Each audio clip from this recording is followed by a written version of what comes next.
আসসালামু আলাইকুম everyone, welcome to Nishi's nest. নতুন একটা ভিডিওতে সবাইকে স্বাগতম জানাচ্ছি। অনেক দিন পরেই যদিও ভিডিওটা আপলোড করছি। তো আজকে আমার ডাইনিং এরিয়াটা একটু গোছগাছ করব, যেহেতু বাসা চেঞ্জ করে এসেছি। ডাইনিং টেবিলটাও জায়গা মতো রেখেছিলাম, বাট থাকে না একটা ডাইনিংয়ের সেট আপ, সব কিছু মিলিয়ে ওইটা আজকে ফাইনালি ডান করব। তো এখানে আমি অ্যামাজন থেকে একটা শ্যান্ডেলিয়ার অর্ডার করেছিলাম। আমার অনেক দিনের ইচ্ছা ছিল একটা শ্যান্ডেলিয়ার থাকবে ডাইনিংয়ের উপরে। তো ফাইনালি এটা পূরণ হতে যাচ্ছে। হ্যাঁ,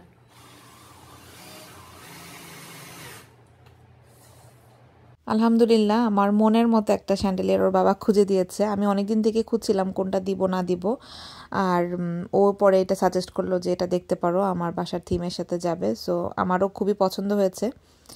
আর এতদিন দিতে পারিনি কারণ ডাইনিং এরিয়াতে নর্মালি যেটা হয়, ক্যালিফোর্নিয়াতে ফ্যান থাকে, ফ্যানের উপরে লাইট থাকে।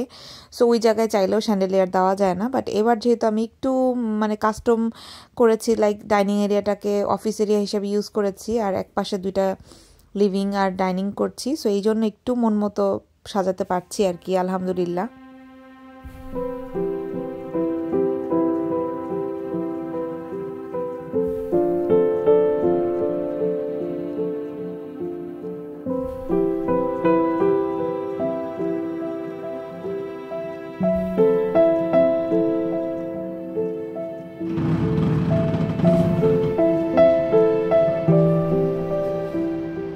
বাচ্চাদের নিয়ে কাজ করাটা খুবই একটা ডিফিকাল্ট সিচুয়েশনের মধ্যে পড়তে হয়। দেখা যায় আধা ঘন্টার কাজ করতে 2 ঘন্টা লেগে যায়।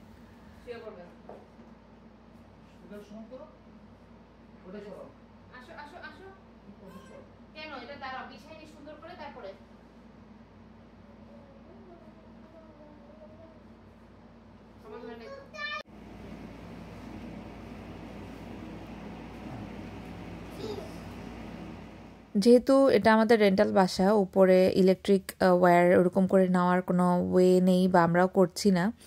তো যেটা করেছিলাম, আমরা এরকম করে আলাদা করে তার দিয়ে মাঝখানে শ্যান্ডেলিয়ারের কানেকশন দিয়েছিলাম। তো প্রথমে এই পাশটাতে তার দিয়েছি, মিররের এই পাশটা হয়ে ডেকোরেট করার জন্য। তো আমার আইডিয়া হচ্ছিল যে মিরর দিয়ে অর্ধেক পরিমাণ ঢাকা থাকবে, আর দেয়ালের উপরে অল্প একটু দেখা যাবে, তার সমস্যা নেই। বাট আমার চোখে আসলে আরাম লাগছিল না, পরে অবশ্যই সরিয়ে ফেলেছিলাম। তো আজকের যে ভিডিওটা, এটা 2-3 দিনের একটা মিক্স ভিডিও। আর এই পাশে আমি ডেকোরেট সেভাবে করিনি, ঘরে যা ছিল আপাতত জাস্ট রেখেছি আর কি। দেখতেই পাচ্ছেন ঘরের অবস্থা, জিনিসপত্র চারদিকে ছড়ানো।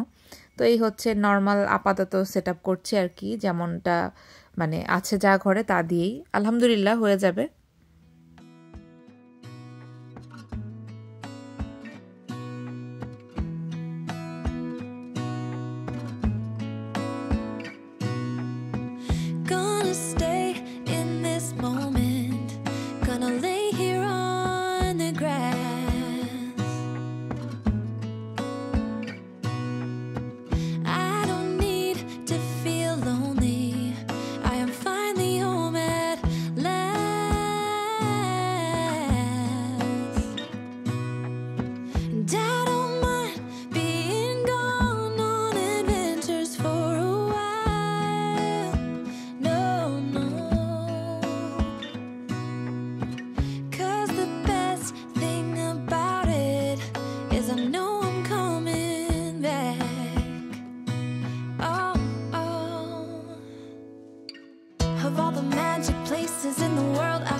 আমাকে ঘর সাজাতে দেখে এই পাশে অ্যামেলিয়াও তার নিজস্ব সেট আপ করে সাজিয়েছে আর কি। আর এই তো দুইজন মিলে, আমি ওই পাশে করছিলাম, ওরা এই পাশে করছিল, এই জন্য আর দেখা গেছে যে ডিস্টার্ব করেনি আমাকে, আমার মতো করতে পেরেছি। আর এই তো আমার এখনকার সেট আপ কেমন লাগলো আপনারা অবশ্যই কমেন্টে জানাবেন। আমার অনেক দিনের একটা থাকে না যে কল্পনায় একরকমের একটা সেটআপ বা ডাইনিং এরিয়া যেরকম আমি কল্পনা করতাম বা আমার ভিশন যেরকম একটা ছিল, আলহামদুলিল্লাহ পুরোটাই এটা মানে পূর্ণ করতে পেরেছে। আমি খুবই স্যাটিসফাইড। যদিও পিছনের যে ওয়ালটা, এটা নিয়ে আমি একটু কনফিউজড এখানে কি করব, দেখা যাক। খালিও রাখতে পারি বা এরকমও আমার যে গ্যালারি ওয়াল যেটা ছিল একটা ওরকমও করতে পারি, বেশি হিবিজিবি না লাগে এরকম মতোই করব, দেখা যাক। এটা জাস্ট একদম মানে শুরুতেই এটা দিয়ে শুরু করেছি ঘরের মানে ডেকোরেশন। তো এরপরে আমরা সুইমিংয়ে এসেছিলাম বাচ্চাদের নিয়ে। এই পাশে কে জানি খেলনা রেখে গিয়েছিল মনে হয়, তো ওগুলো দিয়ে আবার এলনাসকে বসে বসে খেলছিলাম। অ্যামেলিয়া হচ্ছে নেমেছে আরেক ভাবির সাথে, আমি আর পানিতে নামিনি, কারণ এলনাসকে নিয়ে নামা অনেক মানে সেটআপের বিষয়, আর বাচ্চা কাচ্চা একসাথে দুইটাকে হ্যান্ডেলও করতে মানে আমার ঝামেলা হয়ে যেত। ওর বাবা গিয়েছিল ওর খেলা কি হাইকিংয়ে কোথায় একটা গিয়েছিল আর কি। 1 2 3 1 2 3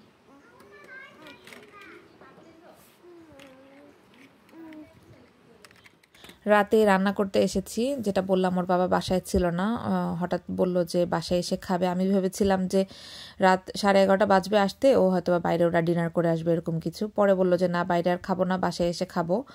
তো বাসায় যেই তরকারি ছিল, রাতের বেলা ও আবার একটু চুজি, দেখা যায় যে অনেক কিছু খায় না, শাক খেতে চায় না, বা বেশি সবজি হলে ফ্রেশ হলে খায়, আদারওয়াইজ মানে একটু এরকম ভুনা টাইপের খাবার ওর এমনি পছন্দ। তো ভাবলাম যে একটু চিংড়ি ঝটপট করে পেঁয়াজ দিয়ে ভুনা করে দিই, ওর হয়তো বা ভালো লাগবে। আর যেহেতু হাইকিংয়ে গিয়েছে, একটু পরিশ্রম করে আসলে কিন্তু একটু ঝাল ভুনা এই টাইপের খাবার মানে রুচি লাগে আর কি খেতে। তো যাই হোক, আমি এখানে এই মিডিয়াম সাইজের যেই চিংড়িগুলো আছে এগুলো হালকা করে ফ্রাই করে তারপরে হচ্ছে পেঁয়াজ দিয়ে একটু ঝোল মানে ভুনা মতো করব, বাট একটু ডিফারেন্ট স্টাইলে করব। মানে আমি আজকে এটাতে একটু দই অ্যাড করব। নর্মালি দেখা যায় যে আমি একদম সিম্পল যে মশলা আছে ওগুলো দিয়ে করি, বাট এবার গ্রেভিটা যেন একটু থকথকে হয়, এই জন্য ভাবলাম যে একটু দই অ্যাড করি। আজকে অনেক দিন পরে আপনাদের সাথে মনে হয় আমি রান্নার ভিডিও শেয়ার করছি। আসলে রান্না তো বাসায় কম বেশি করাই হয় প্রতিদিনই, বাট এখন আর সেভাবে রেগুলার হতে পারি না ভিডিওতে। বাট আমার মানে ইচ্ছা আছে, কাজকর্ম মোটামুটি গুছিয়েছি, এবার একটু রেগুলার হব, কারণ এটা আমার খুব পছন্দের একটা জায়গা। আসলে মন ভালো না থাকলে আমি সেভাবে করে কনসেন্ট্রেট করতে পারি না কাজে, ব্যস্ততায় সব কিছু মিলিয়ে আর কি হয়ে ওঠে না এখন। তো যাই হোক, চেষ্টা করবো, আপনারাও দোয়া করবেন, আমাকে ভালোবাসা দিবেন, বেশি বেশি করে কমেন্ট করবেন, চ্যানেলটা সাবস্ক্রাইব করবেন যারা করেননি এখনও। তো এই তো এখন হচ্ছে এই যে চিংড়িগুলোকে ভেজে তুলে ফেললাম, এই তেলের মধ্যেই এখন বাকি রান্নাটা করব।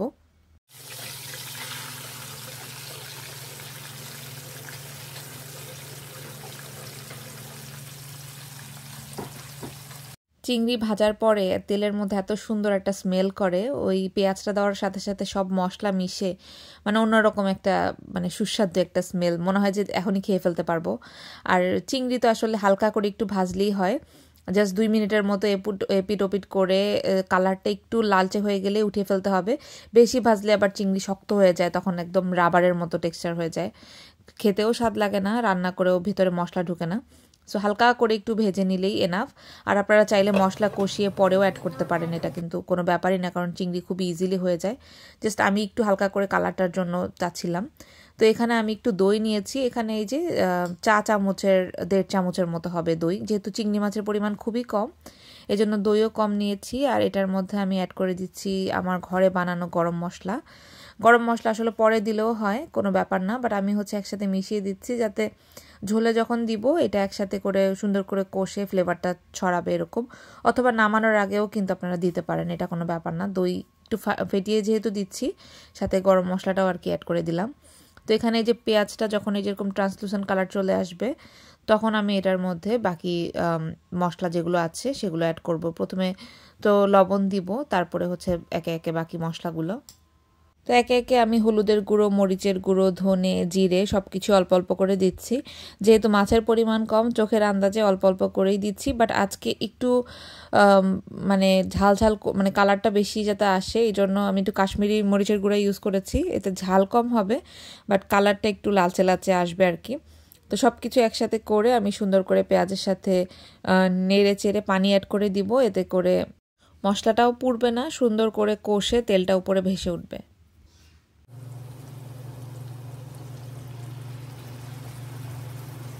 পানি দিয়ে আমি একটু ঢেকে রেখেছিলাম মিডিয়াম আঁচে। তারপরে এই যে ঝোলটা যখন উপরে শুকিয়ে তেলটা ভেসে উঠেছে, এ পর্যায়ে আমি হচ্ছে ঢাকনাটা সরিয়ে এবার কাঁচামরিচ কুচি করে রেখেছিলাম সেগুলো দিয়ে দিচ্ছি। আমি বড় বড় করেও দিতে পারতাম, বাট আমার কাছে ওই যে স্প্রিং অনিয়নের মতো যে মানে ভেসে ভেসে থাকবে সবুজ সবুজ চিংড়ির সাথে, এরকম দেখতে ভালো লাগে। এই জন্য আমি কাঁচামরিচটাকে একটু কুচি কুচি করে দিয়েছি আর কি সাথে, যাতে দেখতে সুন্দর লাগে আর ঝালটাও সুন্দর ছড়াবে আর কি কাঁচামরিচের ঝালটা।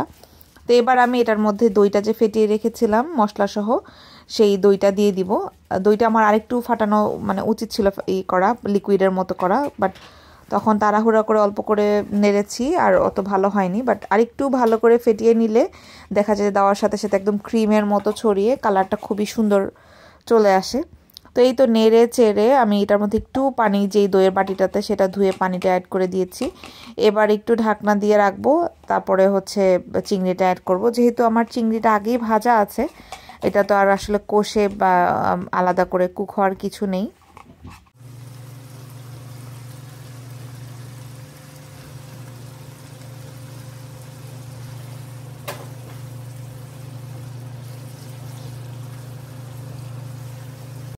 চিংড়িটা দিয়ে আমি ঢাকনা দিয়ে ঢেকে রেখেছিলাম আর একটু সময়ের জন্য, যাতে মশলাটা চিংড়ির ভিতরে ঢুকে যায়, বেশি না 2 মিনিটের মতো। তারপরে আমি এটাতে ঝোলের জন্য পানি অ্যাড করে দিয়েছি। ঝোলে অত বেশি পানি দিব না, যেহেতু এটা একদম মাখা মাখা রাখবো। তো পরে দেখলাম যে লবণটা একটু বেশি হয়ে গেছে, আমি ভুলে লবণ বেশি দিয়ে ফেলেছিলাম। তো এই জন্য লবণটা ব্যালেন্স করার জন্য আবার টমেটো দিয়ে দিয়েছি। টমেটো তো না দিলেও মানে প্ল্যান ছিল না দেওয়ার, আর দিলেও আসলে খারাপ লাগে না। তো এই তো নামানোর আগে ধনেপাতা দিয়ে নামিয়ে ফেললেই রেডি চিংড়ি ভুনা। ভিডিওটা আজকে এর সাথে এখানেই শেষ করছি। সবাই ভালো থাকবেন, আমাদের জন্য দোয়া করবেন। দেখা হবে নতুন ভিডিওতে। আল্লাহ হাফেজ, আসসালামু আলাইকুম।